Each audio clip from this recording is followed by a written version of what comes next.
Hey everybody, welcome back to another Low Dice Plays video. Finally, we're done with the Hydra Tactics cards reviews, so yay! So get to move on now, and I've had a request from a local, Swirly, thank you very much Swirly, to have a look at the new Sentinels. So the reason this came about, we're having a little bit of back and forth about our feelings on the Sentinels and how they should play. We've actually got into a little bit of a disagreement about Sentinels and how they're perceived by the community, and personally I was a little bit disappointed that the echo chamber that podcasts seem to be portraying at the minute about Sentinels and Sentinel Prime, they seem to be starting to trickle down now.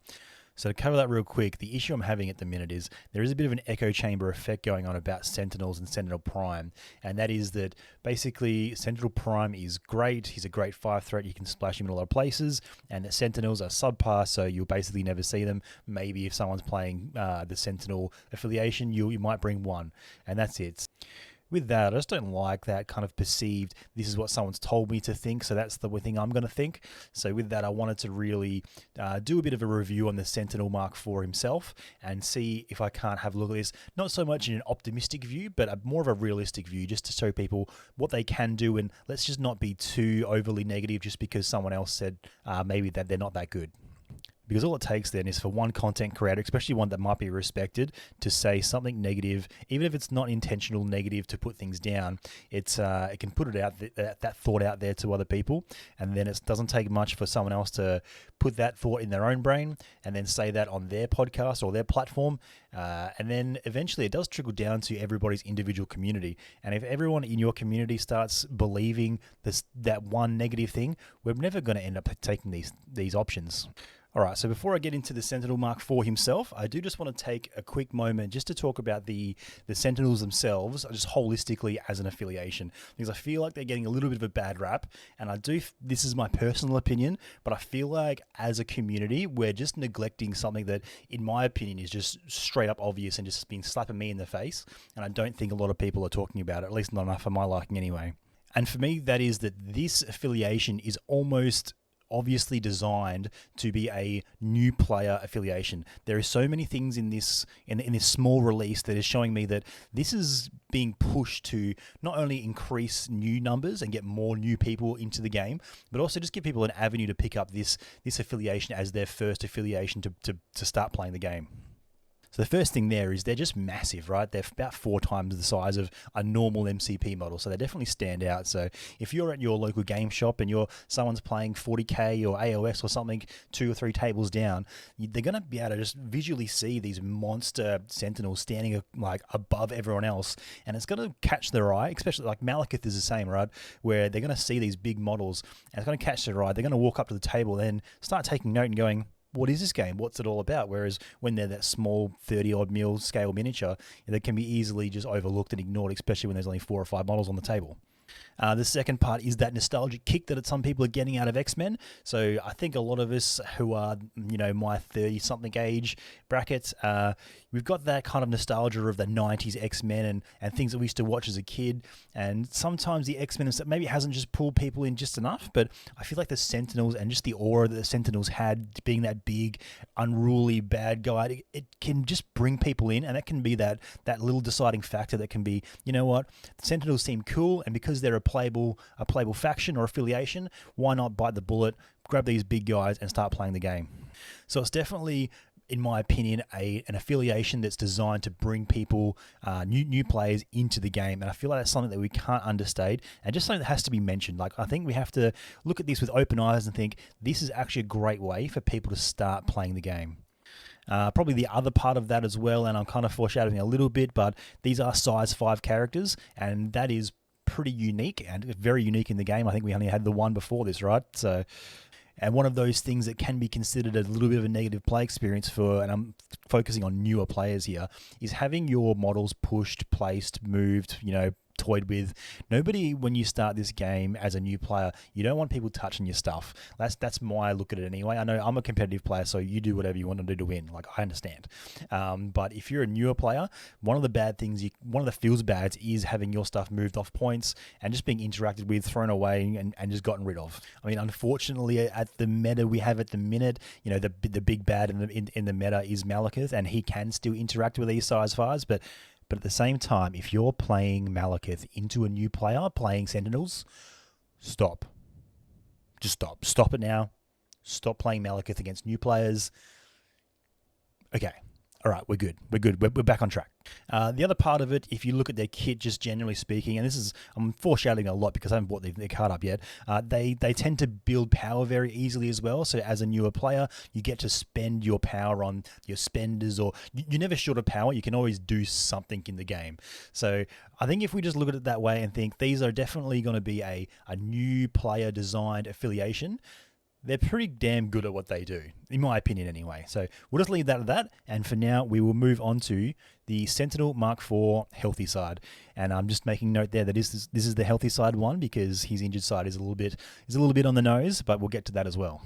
So as I said before, the first thing I notice here is that they are size 5. That can't be understated how amazing that is.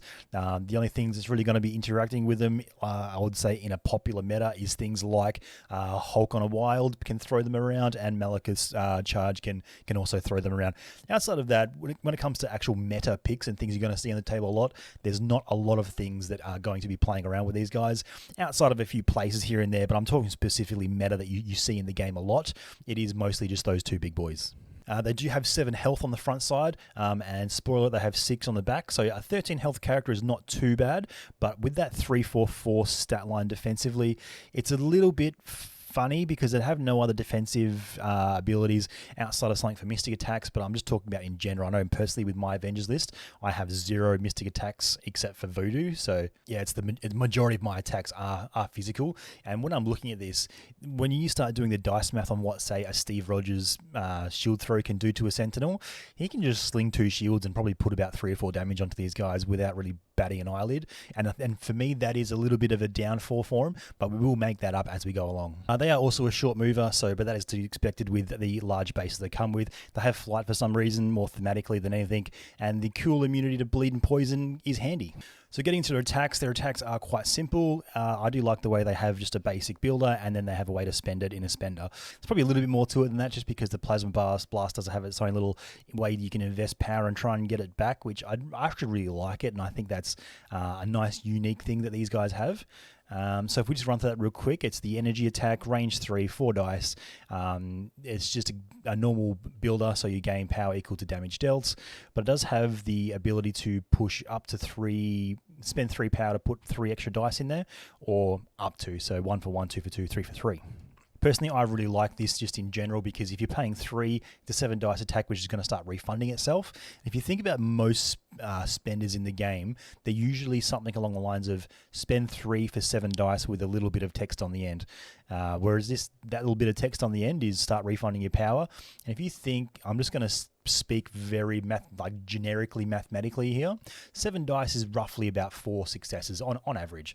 And if you're going into a normal Def 3 model, you're going to look at it on average about 1 defense dice. So it's not unlikely to assume that a Plasma Blast on average is going to do about 3 damage. So if you're plugging in 3 power into this, you're probably going to refund pretty much all of that on average. But of course, you've got the susceptibility to spiking up and down there. So the spender is actually amazing. I really do like their spender. The 3 cost 8 dice, so you're getting probably 1 more dice than average on a normal 3 cost spender. And also their wild little Yahtzee thing going on is sweet, because it is for every wild you get to put on one of these effects. And Incinerate and Shock. There is also Slow, but I find Incinerate and Shock are 2 of the most so useful common status conditions that you can put on someone these days. Of course, Stagger is amazing, but I wouldn't say it's a very common one. Incinerate and Shock are actually, I wouldn't say they're underrated. They're just very good to have on, especially those big boys that are going to be in the meta at the minute. Having both their attacks be range 3 is also really handy, just because these guys don't want to be moving a lot. They are short movers, but they do have that large base. I do find that a lot of the game, they basically want to move on to the point where they want to exist for the rest of the game, and then try to range out with their range 3 attacks. They then do have that superpower, which is really handy. I think it's like the web line people have been saying with web burrows have it. So cost 2, range 4, push someone towards you short. Very handy if someone is in that range 3 to range 4 bracket and you can't quite shoot them with your normal attacks. You can pull them in with the superpower before you start attacking them. Master Mold is super handy. It just means you can put those 2 Sentinels in your roster. And you got Power Matrix, which is pretty pretty handy. So all you got to do is end your activation and you get 2 power. So what I like about this is, again, I think it is new player focused, and that is that you're going to have your models, you're going to have your toys, walk forward, have a bit of a dud first turn, as a lot of people do, end your turn. Next turn you get to start with 3 power on basically all of your minis, which means that you get to play the game, you got your suppression protocols online, you can do restraint cables, you get to have fun, which I do think that is the aim of this affiliation, is just having a lot of fun and playing with your power. They do have Sentinel programming. I don't think this is going to come up too often. Personally, I don't play against a lot of Mystic attacks, so the people where it is going to feel good or feel bad against, depending on what side of the coin you're on, like, it will feel good to be able to get used out of this, but I feel like for the most part, it's not going to do that much. Not being advanced or pushed by Mystic attacks, then all your wilds count as 2 successes. Like, it's a cool ability to have. It's not one that's I think really relevant and worth talking about too much, just because I guess the best way to think about it is the attacks that are in the meta aren't really Mystic attacks. So overall, I'm just going to have a look at that front card. It's pretty good. Like, just for a 4 threat model, it's got 7 health, which is great. He's size 5, so it's very difficult to interact with. He's very basic in the sense that he has this refunding builder, which can throw up to 7 dice at people, and then your suppression protocols is actually a really amazing spender when it's just a 3 cost. In my opinion, you could even make that 4 cost. It's probably worth it. But having it 3 cost 8 dice is just going to feel good. The other big thing is the restraint cables is not size restricted, which is worth noting. So, and everything else is pretty much just saying what it does on the tin. So healthy side, pretty good, and I feel like that is a pretty well received thought. Is the healthy side of a Sentinel MK4 is pretty good, but it is the injured side that a lot of people have some issues with.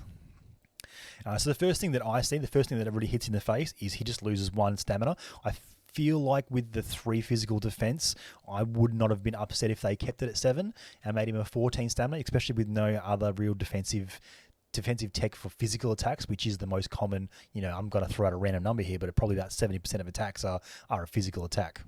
But once you start looking at his card, though, and this is the thing that a lot of people have started taking a little bit of issue with, is his plasma leak attack. So you get rid of the plasma blast, you don't have the same sort of stuff, you get a plasma leak, which is thematically pretty cool. His hands have probably been chopped off, and instead of shooting blast out of his hand, he's literally just leaking plasma out of his wrist, cut off wrists or something. So thematically, I actually really love it. In the terms of the game, we'll get to the rules first, actually. So in terms of the game, it does lose 1 range, so it goes down to range 2 instead of range 3, and it is still 4 dice, so that is still the same. It has systems overloading, so we've seen this kind of stuff on War Machine. Just think of War Machine's spender, actually, and there is a reason we don't see War Machine in the game too much, and that's because this is the only thing that he has to spend his power on, and that is you get to roll double dice for your crits, but you do take a damage for every crit in the attack roll. So the way that kind of works is really funny, because you roll your 4 dice, say you get 1 crit, and then you pick up another 2 dice and get to roll them in. If one of those is a crit as well, you're not getting any more benefit out of that, but you're still taking more damage. So obviously that's not that good. Just full stop. It doesn't gain you any power. The damage output is very limiting, especially for a 4 threat throwing 4 dice. It's Plasma Leak is just not very good, and I'm willing to admit that, but at the same time, you can pretty much look at this character and if you can just delete that from your memory, just pretend that doesn't exist. If you just pretend that Plasma Leak just doesn't even exist on his card, you'll be better off in the game, in my opinion anyway. And the reason for that is that he keeps suppression protocols with absolutely no downgrade whatsoever. So this is just as good as it is on his front side. So it still costs 3 and it's 8 dice. He still has the same wild effects. Like, it's still an amazing spender. And this is, in my opinion, that's what you want your Mark IVs doing, is throwing out as many suppression protocols as absolutely possible. The other things in his card don't really change at all, with the exception of his power matrix. Instead of gaining 2 at the end of activation, he only gains 1. Again, that's very thematic. He's slowly degrading and getting damaged, and his power matrix is only 1 instead of 2. That's cool. I actually really like that is in the game. And again, if you're a new player and you start showing these people that is pretty a cool thematic thing, I think anyway, that you can see that these Sentinels are actually getting destroyed when they get flipped. I think there should be more things like this in the game personally. All right, so let's just have a bit of a think about how this guy is actually going to play. And for me, it's pretty straightforward, and I don't believe the negatives that people are saying, because I feel like they haven't really thought through how he actually plays on the table and how it's going to look and how he's going to function and what the power he's going to have and just how he's going to be able to spend that as well. So let's just take a quick example. Let's say he's on his healthy side and you're just playing the game. You're shooting out some 3 cost 7 dice builders at people. You're building some power, and let's just make up a pretend scenario where he has just spent all of his power trying to do builders. He's done 0 damage and he ends his activation. He's going to end the activation and get 2 power. And now let's pretend that your opponent during that round has absolutely annihilated him and gets flipped. So he's taken 7 damage. You also get 7 power, so it'll be up to 9 power. He gets flipped, then you start your next round on his injured side. He gains a power just because it's the power phase. He's going to start your following round with 10 power. So that's going to mean pretty easily he's just going to be able to exist there and shoot out 2 suppression protocols without any help or any hindrance whatsoever. And that's 16 dice he's rolling at people. Let's not understate how amazing that actually is. So he's going to spend his 6 power. He's going to throw out 2 suppression protocols, and he's probably going to be your first activation as well, because you don't want him to die without chucking those protocols out there. And I've heard people say from that if you just ignore him, he will go away. He is not going away, because he's going to end his turn. He's going to get another power. So he's going straight up to 5. And that also means that if nothing else happens to him that round whatsoever, if he takes no damage or doesn't do an interact, or if nothing else goes on, he's going to start the next turn with his power phase and he's going to go up to 6. Do you know what that means? That's 2 more suppression protocols. So 2 more suppression protocols going out there is just amazing. Again, he'll end his turn. He will get another power from his power matrix, and he'll get another power at the start of the next power phase. So if your Sentinel is lasting 3 turns after he's been injured and flipped, then more power to you. I don't see that happening too often, but if by some miracle he's still alive on that 3rd round, if you're playing Sentinel affiliation, there's every chance that you've dazed an extra character and then he's got another power from that as well. So there is every opportunity, and that's assuming he's taken no damage as well. There's every opportunity he's going to be able to throw out a minimum of 1 suppression protocol on his 3rd round after being flipped. So, and if he takes 3 damage in there, that's another one. So I don't believe the negative thoughts on once he gets flipped, he's pretty useless because he doesn't have a builder. Just ignore Plasma Leak is my opinion on that. Just pretend it doesn't even exist, and your whole game plan is to get flipped with 10 power and then just start unleashing suppression protocols on everyone. That's going to feel fun if you're that new player with his big stompy robot doing big stompy things, picking up 8 dice and rolling at people, getting your wilds, incinerating everyone, shocking them, making them slow. That's going to feel pretty good. So that's pretty much it for this card being covered. There are some pretty cool stuff with the tactics cards, and I'm actually pretty high on the tactics card as well. And they also lean into that new player theory of mine as well. But we'll get to that when we start covering all the tactics cards for the Sentinels. So that's pretty much these Sentinel Mark 4s wrapped up in my opinion. They're very fun. They're very thematic. Also, they're pretty straightforward in what they do, in the sense that they don't really have those reactive superpowers. Everything is just always on, and everything's already built into their 4-threat character. Yeah, there's a lot of tactics cards we can cover. We won't cover them right now. I'll do that in a future video, but I'm excited to see what these guys can bring, and I'm also really excited to see if they actually do end up making splashes despite some other people's thoughts on them, because they are pretty big boys and they were not going to get interacted with. So my first thought was things like Kingpin is going to love having these guys sit on points and not being able to be moved. Anyone who has some sort of rerolls or power gain is going to love them, as well as he just goes well in Sentinels with Sentinel Prime. They're just a pretty good duo tag team. The last thing I really like them with, just low key, is Crimson Dynamo. If you want to put Sentinels inside of a Winterguard list, or if you want to splash Dynamo into your Sentinels list, just to be able to maybe potentially make your opponent reroll their wilds, like the Hulk's wild throw. If you can make them, same as, I think if you want to get down to the nitty gritty of it, there's things like the Red Skull ones has a wild throw on his spender as well. If you can make your opponent have to reroll their wilds where they get that wild throw on a size 5, I think that's going to be a pretty cool way to stop your Sentinels being thrown around.